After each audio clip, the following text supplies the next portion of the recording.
Toulon depuis 2011, Bernard Laporte s'est offert un retour dans le rugby par la grande porte.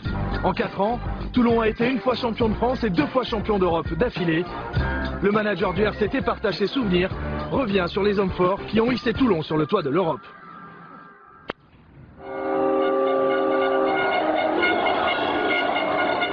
Croiser des Botta, des Wilkinson, des Eman, des Guito. Quand tu entraînes une équipe aujourd'hui professionnelle, c'est beaucoup d'étrangers aussi et ça crée des amitiés et surtout des souvenirs merveilleux parce que ce sont des gens très lointains et qui auraient dit un jour qu'on se serait croisés dans notre vie. Karl Eman, c'est un joueur de devoir, un joueur extraordinaire, un pilier hors norme qui plaque 24 fois lors de la première finale européenne, c'est-à-dire plus que certaines troisième lignes. C'est un joueur extraordinaire, Karl. Ça fait partie des mecs avec lesquels j'aurais aimé jouer. J'ai toujours aimé ce joueur, même quand j'entraînais l'équipe de France, quand je jouais contre lui, parce qu'il dégage une sérénité, il dégage une force terrible, quoi. Et donc c'est bon de l'avoir avec soi.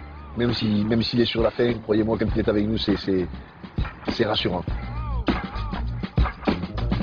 C'est l'intellect du groupe, quoi. C'est celui qui pense à tout, qui réfléchit à tout, qui joue énormément avec la tête et peu avec le physique, je dirais. C'est une science du rugby. Il n'est jamais à contre-sens du jeu, quoi. Il est toujours dans le sens du jeu. Toujours. Il va toujours à l'endroit où il faut. Jamais de déplacements inutiles. Mais après, c'est un guerrier, c'est évident. Ça ne suffirait pas. Stéphane, c'est monsieur récupération, c'est évident. Quand tu l'as avec toi, c'est une dizaine de ballons grattés en face. Et quand tu les as pas récupérés, il les a ralentis. Ou alors il obtient des pénalités. Donc ouais, c'est l'un des meilleurs gratteurs du monde. Et effectivement, le fait de l'avoir avec soi, là aussi t'apporte énormément, notamment quand l'adversaire a le ballon. Nous qui parlons souvent du French Flair, je pense qu'il doit être né à Toulon. Il ne le sait pas, mais il doit être né à Toulon ou en France. C'est la classe à l'état pur, Manolito. Lui c'est pareil, il sent le jeu, il adore le jeu, c'est un attaquant hors norme, c'est quelqu'un qui joue juste, qui a de la vitesse, qui est dangereux, c'est un mec brillant, c'est un mec qui a le sourire, qui a les épaules hautes, qui a le regard haut, qui aime attaquer, qui aime le rugby, c'est un passionné. C'est différent de Johnny, mais la complémentarité était très bonne. Johnny, on a tout dit sur lui. Voilà, c'est un privilège d'avoir pu entraîner Johnny Wilkinson, d'avoir pu partager tout ce que nous avons partagé ensemble. C'est toujours ces échanges avec lui, cette proximité, ce besoin de parler qu'il avait. Voilà, c'est un mec merveilleux à coacher. Après, oui, l'Europe qu'il nous met en demi-finale contre les Saracens au premier titre, il est primordial, il nous a mis en finale. Il y a plein d'actions de Johnny.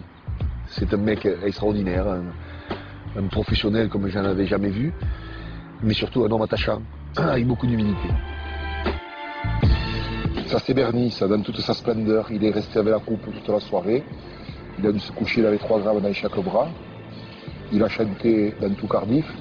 Tout le monde le connaît, les gens le prenaient pour un crooner à l'Afrique. Il y avait beaucoup de fierté, beaucoup de joie. Ce qu'on avait vécu, être à nouveau champion d'Europe, c'était merveilleux. Quand on m'a porté la coupe à 1h du matin, je ne voulais plus la quitter. D'abord, elle appartient aux joueurs, hein, donc c'est pour ça que je l'avais laissée. Mais quand ils m'ont donné, c'est qu'ils étaient trop fatigués. Donc c'était à moi de prendre le relais.